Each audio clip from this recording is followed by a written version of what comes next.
Es un proyecto educativo de nivel superior que se empieza a construir durante la experiencia de democracia única, digamos, anterior a la actual, que es destruido en una guerra, es frente durante una guerra y sucede en él una parte importante o simbólica de la defensa de Madrid. No solamente el campus fue importante en el desarrollo de la guerra, sino sobre todo en el fin de la guerra. En marzo del año 1939, no solamente las tropas franquistas toman la ciudad universitaria, sino que Madrid se rinde. En una especie de amasijo de ruinas que veis ahí antes de llegar al hospital clínico, donde actualmente se puede ver todavía lo que se llama la Virgen del Asedio, que se rescató del asilo de Santa Cristina. Pues es en esa zona donde se produjo la rendición de Madrid, la entrega de las llaves de Madrid, que es el momento del final de la guerra y el comienzo del franquismo. Una de las primeras o la primera de las medidas que toman con respecto a Ciudad Universitaria es su, nosotros decimos, museización, ¿no? Porque indican con señalética en qué lado estaban los rojos, en qué lado estaban los nacionales, para que los ciudadanos de Madrid, por fin liberados, pudiesen ir a visitar el sitio de la victoria y de la gloria, ¿no? Entonces ellos se encuentran con esa ruina y están debatiendo mucho tiempo sobre cómo trabajar con ella, pero en algún punto que nosotros no llegamos a detectar, parece que esa memoria de la ruina en Ciudad Universitaria puede también ser una memoria de la resistencia a su victoria y deciden hacer una remodelación completa, ¿no? Recuperan la idea de la Junta Constructora de la Ciudad Universitaria, la va a presidir Franco. En 1940, por un decreto, se retoma la idea de seguir con la construcción del campus y hay un estudio lo más profundo posible en ese momento de cómo había quedado el campus, para eso hacen aquella maqueta y cómo quieren que quede. Esto, digamos, es como una especie de proyección de futuro, donde algunos de los elementos que se querían construir realmente se hacen y otros pues no. Pero lo que llama la atención es que las dos estaban preparadas para el 12 de octubre de 1943, que es el día en que Franco, el ministro de Educación, los líderes del SEU, la plana mayor del gobierno en ese momento de Franco, vienen a reinaugurar la ciudad universitaria. Pero en Madrid lo que intentan es construir un eje y reconvertir la capital mugrienta y llena de ratas y de infectos, o sea, porque se habla así de los ciudadanos de Madrid, o sea, Madrid es un lugar infecto, no porque no hubiese higiene, sino porque estaban los rojos y es el lugar de la resistencia. Entonces ellos hacen un plan de reestructuración de toda la ciudad de Madrid.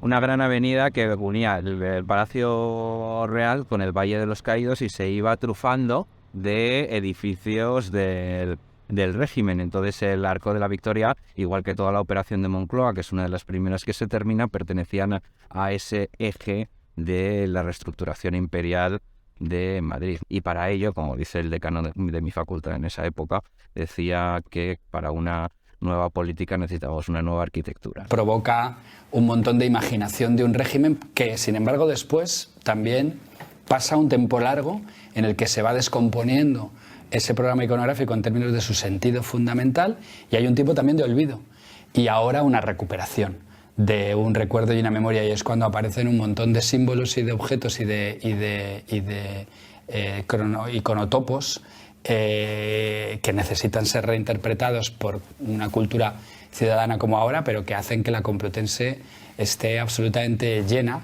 no solamente de símbolos, sino también de experiencia histórica, que para comprender la historia del siglo XX español prácticamente entero, yo diría, en un espacio vinculado a la capital, directamente incorporado a ella, con elementos exteriores como la Casa de Velázquez, el Museo de América, con la posibilidad de recuperar también toda una componente fundamental de la memoria que tiene que ver con la memorabilia efímera. Ha habido muchos acontecimientos que han quedado registrados de otra manera, formación de organizaciones políticas y estudiantiles antifranquistas, que son clave en el proceso después de transición. Por la historia del edificio, por el tiempo que estuvo en funcionamiento antes de la guerra, por todos los episodios que el edificio puede relatar de la guerra, creo que la mirada al ábside es casi un icono, ¿no? En este lugar podemos datar y detectar el primer, digamos, movimiento estudiantil antifranquista o la primera intervención de los estudiantes contra Franco, ¿no? Un grupo de estudiantes, entre ellos Manuel Lamana y sobre todo Nicolás Sánchez Albornoz, que todavía está vivo, decidieron en el año 46 hacer unas pintadas aquí en el ábside, ¿vale? La convivencia en la universidad era muy dura, muy difícil.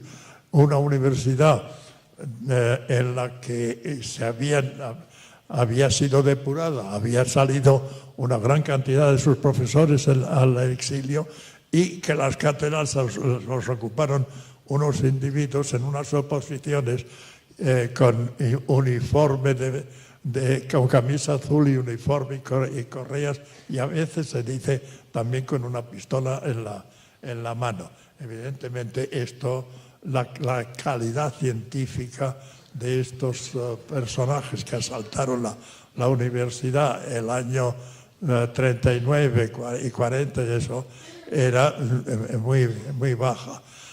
Pero además en unas aulas en este mismo edificio que fue el mío hace, si no recuerdo mal, hace 78 años. Entonces, esa transmisión intergeneracional de estudiantes que desde el año 39 o como en el año 47 Nicolás Sánchez Albornoz y Albina deciden hacer esta pintada, entre otros estudiantes, en la Facultad de Filosofía, marca una línea de reconstitución del FUE que termina en una lucha por la democratización de las universidades a finales de los 70, pero que al mismo tiempo también da paso por un tipo de universidad democrática contra la LAU en el año 83, las luchas de los años 86-87 y de ahí una larga trayectoria hasta el movimiento antibolonia que nos lleva a la actualidad.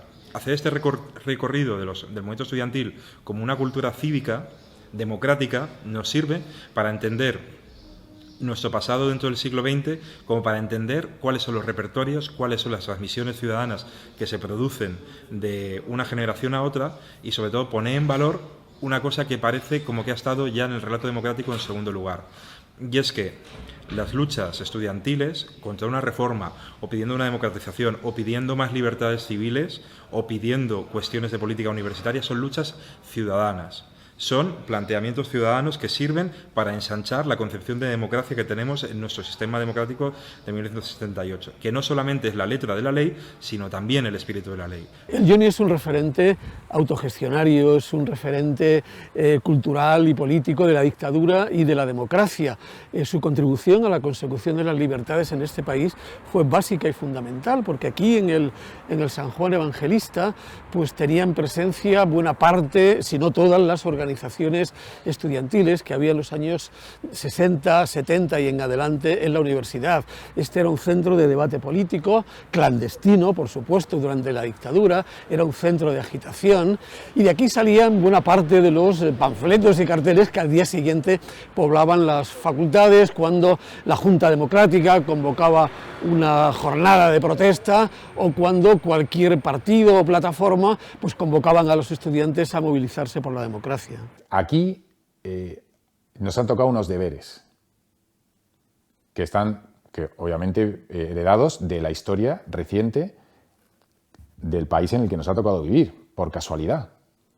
Y eso nos vincula al franquismo y a la dictadura, y a los años 30 y tal. Entonces, ¿qué hacemos?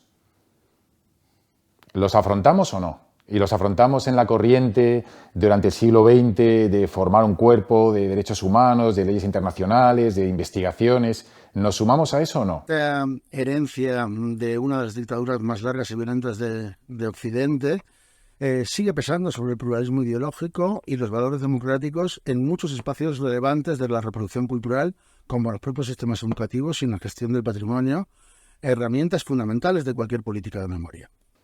Aquí nos ha tocado esto. Esto es lo que nos ha tocado y lo que define la historia reciente de nuestro país. Entonces, ¿la afrontamos o no la afrontamos?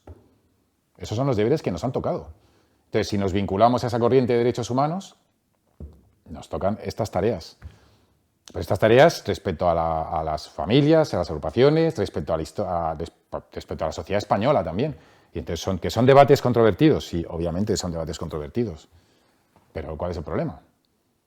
Pues claro, son debates complejos porque van a cuestiones políticas, a la historia, a quién domina el relato de la historia, pero el debate es si nos sumamos a esa corriente del siglo XX al XXI, ¿no? Simplificando desde la Segunda Guerra Mundial hasta ahora, a ese debate sobre los derechos humanos, desde un punto de vista de generar una cultura de respeto claro y activo a los derechos humanos. Dice, ¿sí o no? Pues yo, en mi opinión, en la práctica es que sí, y me incorporo claramente a estos procesos.